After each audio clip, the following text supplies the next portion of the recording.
बिस्मिल्लाहिर्रहमानिर्रहीम। अस्सलाम वालेकुम मेंबर्स व्यूअर्स, होप सब खैर खैरियत से होंगे। आज की वीडियो में जी मार्केट के हवाले से डिस्कस कर लेते हैं। जैसा कि आप सबको पता है कि एक्सट्रीम पॉलिटिकल अनसर्टेनिटी है और कल जब हमने वीडियो में चीज़ें डिस्कस की, जो सिनेरियो फिर उसके बाद बिल्डअप हुए उसका आज आपने देखा होगा मार्केट में कि कितनी ज़्यादा फ्लक्चुएशन रही और वो टोटल न्यूज़ बेस्ड फ्लक्चुएशन थी, जिसमें जैसे ही कोई न्यूज़ एक तरफ की आती थी तो मार्केट थोड़ा सा अपने आप को बेहतर करती थी, और जैसे ही पता चलता था कि न्यूज़ जो सी है वो अपोजिशन की तरफ स्ट्रेंथ जा रही है तो मार्केट एकदम डिप पे चली जाती थी। तो अब इस पूरे सिनेरियो में देखें, संडे को अभी जो बताया गया है कि वोट ऑफ नो कॉन्फिडेंस जो है उसकी वोटिंग होनी है, तो हमारे पास 2 दिन है। अब इसमें हमारी स्ट्रेटजी क्या होनी चाहिए? ये देखें, क्राइसिस चल रहे हैं काफ़ी अरसे से, बट इन क्राइसिस में देखें अपॉर्चुनिटी आती है और जो राइट टाइम पे ग्रैब कर लेता है फिर प्रॉफिट भी वही अर्न करता है। ये बिज़नेस का असूल है। आप देख लें कि जब इंटरनेशनल मार्केट में भी क्रूड ऑयल बिल्कुल ज़ीरो के पास चला गया था, तो वहाँ पर चाइना ने वो तमाम ऑयल जो सा था वो टेकअप किया था। तो जो लोग इन्वेस्टमेंट के लिहाज से सोचते हैं वो क्राइसिस में हमेशा उस अपॉर्चुनिटी को ग्रैब करते हैं। तो हमारी भी कोशिश यही होनी चाहिए कि एक तो अल्लाह करे कि जो भी ये पॉलिटिकल अनसर्टेनिटी है ये पॉजिटिव साइड पे कंक्लूड हो, वो एज ए कंट्री हमारे मुल्क के लिए बहुत अच्छा है। और दूसरा ये होना चाहिए पीएसएक्स में कि इस पूरे क्राइसिस में से जो अपॉर्चुनिटी हम अवेल कर सकते हैं, जो कि इस क्राइसिस की वजह से शायद हमें वो रेट्स मिल रहे हैं, तो वहाँ पर हमें ज़रूर उसको ग्रैब करना चाहिए, क्योंकि वही फिर चीज़ आने वाले दिनों में हमें एक अच्छा प्रॉफिट दे के जाएगी। तो मार्केट के हवाले से तो देखें, मार्केट ने आज आपको पता है 101 नेगेटिव की क्लोजिंग दी। नेगेटिव ओपनिंग हुई बिकॉज के शुरू से न्यूज़ आ रही थी कि एमक्यूएम जो सी है वो अपोजिशन की तरफ जा रही है, बट फिर बीच में आया कि शायद दोबारा गवर्नमेंट की टीम जो सी है वो निगोशिएट कर रही है, तो मार्केट ने जो सा रिकवरी वाली साइड पे आई। और उसके बाद फिर ट्रेडिंग सेशन के जो बिल्कुल लास्ट आवर्स हैं वहाँ पे पता चला कि एमक्यूएम ने प्रॉपरली अनाउंस कर दिया है कि वो जा रहे हैं अपोजिशन की तरफ, और उन्होंने अपने रेजिग्नेशन जो से वो दे दिए हैं। तो मार्केट ने आपने देखा होगा कि एकदम फिर डिप लिया और अच्छी खासी नेगेटिव चली गई, और एंड में अगर आप देखें तो मार्केट के इंडेक्स को कुछ हैवी वेट शेयर्स में बाइंग आई बैंक्स की तरफ से, जिसकी वजह से इंडेक्स जो है वो थोड़ा सा आप देखें तो उसने रिकवर किया। अदरवाइज़ ओवरऑल फिर मार्केट में प्रेशर ही रहा। तो अब मार्केट के वजह से कल के लिए देखें, ये तो टोटल अब इस वक्त आपका जो पॉलिटिकल सिनेरियो है वो तो अब ओवरली बेसिस पे चेंज होना स्टार्ट हो गया, और नोबडी नोज़ के इसका आउटकम क्या आएगा।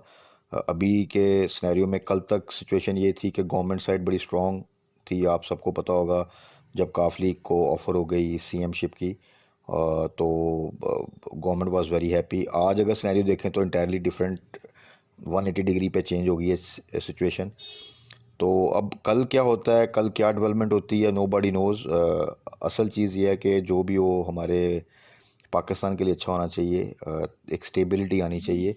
हाँ, अब आने वाले 2 दिनों में कल और परसों जो भी इस पूरे सिनेरियो की वजह से वॉलेटिलिटी रहेगी, कोई प्रेशर रहेगा, तो उसमें हमने देखना है कि इसमें क्या कोई ऐसी अपॉर्चुनिटीज़ हैं, कोई या शेयर्स हैं उनको हमें बाइंग करनी चाहिए, या थोड़ा वेट ही कर लें और संडे के बाद देखें क्या आउटकम आती है, तो फिर पूरे जो सा मार्केट में हम अपनी जो सी है बाइंग स्टार्ट करें।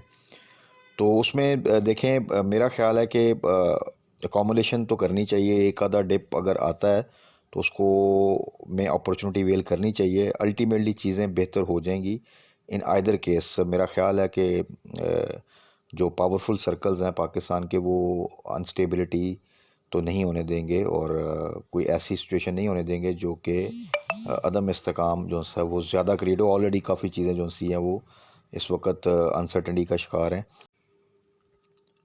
But in P S x best policy ये होती है कि hope for the best and prepare for the worst. तो उस सिनेरियो में ये है कि बहुत एग्रेसिव बाइंग या हैवी बाइंग करने की ज़रूरत नहीं है। लेकिन आपने रिसेंट कुछ मूवमेंट्स स्टॉक्स की देखी होंगी कि जैसे स्टॉक्स ने अपने बॉटम लगाए और उसके बाद आप देखें कि आज मार्केट नेगेटिव भी थी, बट वही स्टॉक्स जो कि जिनमें काफ़ी ज़्यादा सेलिंग आई थी पिछले दिनों में वो बड़ा पॉजिटिव परफॉर्म कर रहे थे। तो यही चीज़ होती है कि बहुत सी चीज़ें जब आपको बड़े अट्रैक्टिव रेट्स पे मिल रही हों तो वहाँ पर एक्चुअली लॉस बुक करना नहीं होता या पैनिक में आके सेल करना नहीं होता, बल्कि यहाँ तो एवरेज करना होता है या वहाँ से आपने बाय करना होता है उन चीज़ों को। तो यही स्ट्रेटजी हम बार बार डिस्कस करते हैं और इसी स्ट्रेटजी से माशाल्लाह हम टाइम टू टाइम चीज़ें जो सी है ग्रैब भी करते हैं और प्रॉफिट भी गेन करते हैं। तो कल के लिए जी अपने आप को जो सा थोड़ा सा लिंक रखें न्यूज़ के साथ और उसके अकॉर्डिंगली मार्केट में देखें कोई अपॉर्चुनिटी अच्छी है जिन स्टॉक्स में आप काम करते हैं। और रिसेंटली अगर उन्होंने एक मूव बनाई थी और आगे डिप में आपको दोबारा वो थोड़ा सा लो प्राइस पे मिलते हैं तो वहाँ पे आप उनमें बाइंग स्टार्ट कर सकते हैं।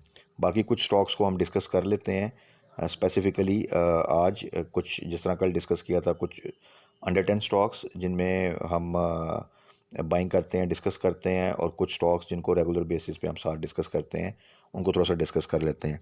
तो सबसे पहले टैली जी, टैली माशाल्लाह अगेन टुडे कैप, कल मैंने बताया था कि अगर किसी वजह से इसमें डिप आई तो ट्रीट एज एन अपॉर्चुनिटी, और आप देखें कि सुबह इसने एक टाइम दिया और उसके बाद ये through out the session cap रहा। तो टैली एग्जैक्टली वो शेयर है जिसमें बार बार मैं कहता रहा, बहुत से दोस्त थोड़ा पैनिक में भी आए, लेकिन अल्हम्दुलिल्लाह प्राइवेटली भी जब वो मुझसे पूछते थे तो मैंने ये बताता था कि जस्ट होल्ड या एवरेज करें। जब ये 10 से भी नीचे चला गया था, न्यूज़ वहीं पर हैं, फंडामेंटल्स वहीं पर हैं, इसकी आईपीओ ने भी आना है, बट इस क्राइसिस की वजह से डाउन था और उस पैनिक में ज़्यादातर पब्लिक जो सी है वो देख लें कि वो आउट हो गई और आखिर किसी ने तो ख़रीदा ना, वही उसमें तब भी अच्छे वॉल्यूम लगते थे और हर रेट के ऊपर अच्छे वॉल्यूम के साथ ट्रेड होता था डेली।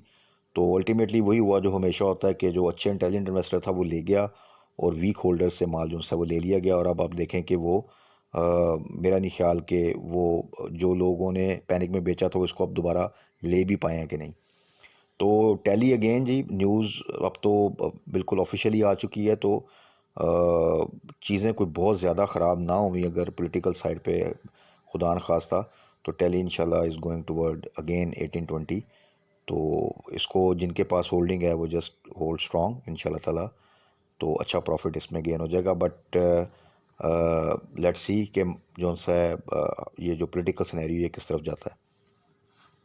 उसके बाद double G L G, double G L भी मैंने मेंशन किया, देख लें। अब डबल जी एल में भी आज देखें कि मार्केट बहुत ज़्यादा नेगेटिव भी रही, but double G L through out the trading session positive side पर है मोस्ट ऑफ द टाइम, और पॉजिटिव साइड पे इसने क्लोजिंग दी। तो डबल जी एल अगेन इसमें भी सेम पोटेंशियल है, और इसकी तो न्यूज़ अब देखें टैली से ज़्यादा स्ट्रॉन्ग ग्रुप है इस वक्त ये, और इसकी भी गनी केमिकल का जो आईपीओ आना है मई में, तो आप एक्सपेक्ट कर लें। इससे ज़्यादा मैं क्या कहूँ कि आने वाले दिनों पे इसमें भी एक अच्छी खासी रैली बनेगी। तो गनी is available at very good rates. उसके बाद कल मैंने मेंशन किया था जी सिटी फार्मा और एचटीएल के, अब ये आप देखें कि कल ये प्रेशर में थे और आज नेगेटिव मार्केट में भी इन्होंने पॉजिटिव जो सा है वो परफॉर्म किया। तो रीज़न यही थी कि ये इस वक्त बड़े अट्रैक्टिव रेट्स पर थे। अपॉर्चुनिटी हैं उन दोस्तों के लिए जिनके पास कैश और वो चाहते हैं कि स्ट्रॉन्ग ग्रुप और थोड़ा सा होल्डिंग के साथ अगर लें और उसमें वो प्रॉफिट गेन करें, तो सिटी फार्मा और एचटीएल दोनों जो से हैं बहुत अच्छे लेवल्स पर हैं, तो आप दोनों में बाय कर सकते हैं इन रेट्स पर। तो आने वाले दिनों में इंशाल्लाह बड़ा अच्छा प्रॉफिट गेन करेंगे। और प्लस दोनों पे आउट वाले स्टॉक्स हैं, यानी कि दोनों एक तो इनका कैपिटल गेन वो अलग, प्लस एनुअली जो सा इनमें आपको साथ साथ पे आउट भी मिलता है। तो और सिटी फार्मा तो बोनस भी इसने दिया था लास्ट टाइम। तो overall these both are very good companies. अच्छा जी, इसके बाद हैं कुछ छोटे स्टॉक्स में जिनमें हम करते हैं पेस। अगेन पेस को अगर आप देखें तो इन रेट्स पर वेरी गुड प्राइस। जिन लोगों ने हमने 4 के राउंड जो सा बाई किया था, फिर ये थोड़ा सा नीचे आ गया मार्केट की वजह से, तो अगर कोई एवरेज करना चाहे छोटे शेयरों में तो Pace is a good option, वो कर सकता है डिप पे।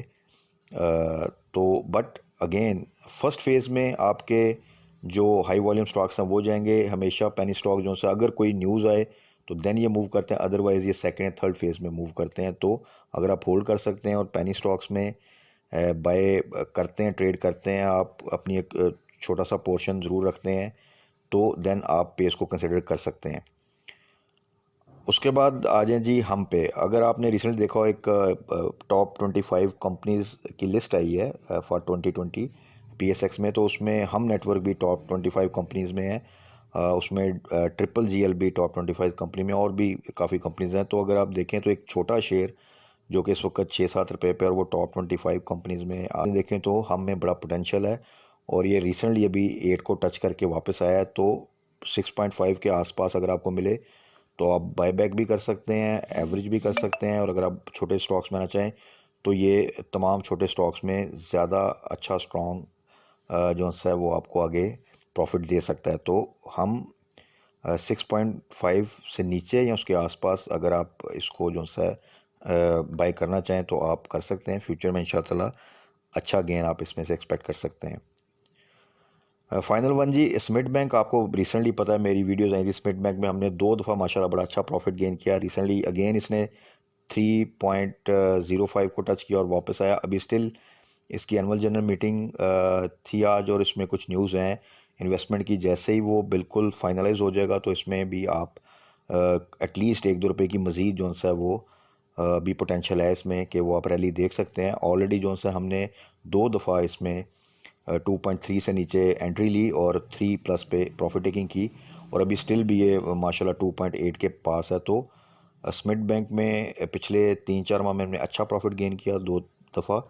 तो अगेन जिनके पास अभी भी होल्डिंग है, जस्ट होल्ड ऑन। स्ट्रेटजी फिर वही है, जैसे ये 3 को क्रॉस करे 3 पे स्टॉप लॉस लगा दें, और अगर जिस दिन ये 3 को सस्टेन कर गया, अभी रिसेंटली फिर ये 3 को क्रॉस किया, बट इसकी क्लोजिंग जो है वो 3 से नीचे आई। जिस दिन इसने 3 से ऊपर की क्लोजिंग दी, फिर इंशाल्लाह ताला ये 4 की तरफ मूव करेगा, और वो आप एक्सपेक्ट कर सकते हैं कि इसकी अगर परसेंटेज कैलकुलेट करें तो एक अच्छा खासा प्रॉफिट बनता है।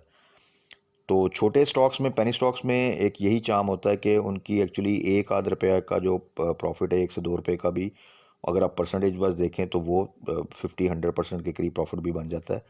बट वो मोमेंट जो सी है, उस मोमेंट के लिए आपको एक तो राइट टाइम पे अच्छी प्राइस पे एंटर होना ज़रूरी होता है, और एक आपको फिर थोड़ा सा होल्ड करना पड़ता है फॉर द राइट टाइम, जब कि उसमें रैली बनती है तो, और उसमें फिर प्रॉपरली एग्जिट करना।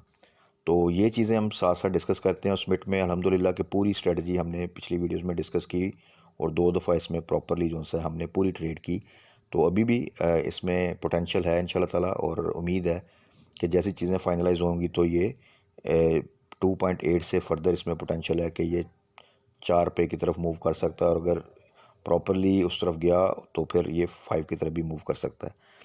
तो ये तो थे कुछ स्टॉक्स जिनको हमने फिर डिस्कस किया, इसीलिए कि इनमें से बहुत से स्टॉक्स हैं जो अपने बाइंग लेवल पर हैं।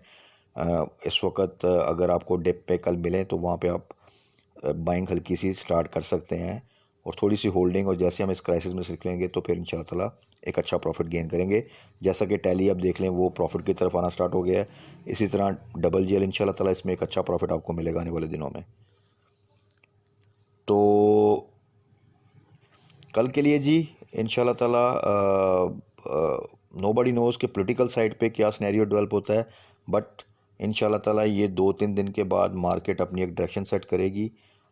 इन 2 दिनों में जहाँ पर इस वॉलेटिलिटी, रेंज बाउंड एक्टिविटी में जो हमने प्राइस लेवल डिस्कस किए हैं, और वहाँ पर अगर आप बाय करना चाहें, एवरेज करना चाहें तो आप बिल्कुल कर सकते हैं। इसके अलावा भी बहुत से स्टॉक इस वक्त तकरीबन हर सेक्टर का हर अच्छा स्टॉक आप देख लें वो इस वक्त प्रेशर में है। तो उनमें भी जहाँ पे अगर आपको लो प्राइस पे एवरेज करने का मौका मिले तो एवरेज की स्ट्रेटजी जो सी है इस सिनेरियो में वो आपको एक अच्छा गेन जो सा है, और फ्यूचर में थोड़ी सी रिकवरी में एक अच्छा गेन दे देगी। अदरवाइज़ जब वॉलेटिलिटी होती है और अगर आप उसको एवरेज ना करें या आपके पास फिर एवरेज को मिस कर दें तो देन आपको वेट करना पड़ता है कि लंबी रैली का, ताकि आपकी चीज़ें जो हाई साइड पे ली हुई हैं वो उस रेट से ऊपर जाएं, तो देन आप प्रॉफिट में जाते हैं। सो जहाँ पे एवरेज करने का मौका मिले, और इस वक्त बहुत ही लो प्राइसेस पे स्टॉक्स अवेलेबल हैं, तो आप ज़रूर करें। तो इंशाल्लाह ताला आने वाले दिनों में वो आपको एक अच्छा गेन दे के जाएंगे। तो कल मार्केट क्लोजिंग के बाद फर्दर डिस्कस कर लेंगे कि कोई स्टॉक्स ऐसे जिनमें एंट्री लाजमी बनती है जो कि आने वाले दिनों में अच्छा प्रॉफिट दे जाएंगे, या कुछ ऐसे स्टॉक्स जिनमें इस वक्त प्रॉफिट टेकिंग का लेवल आ गया है। तो वो तमाम चीज़ें हम साथ साथ डिस्कस कर लेंगे। तो तब तक के लिए अपना ख्याल रखिएगा, दुआ में याद रखिएगा। Stay blessed. अल्लाह हाफ़िज़।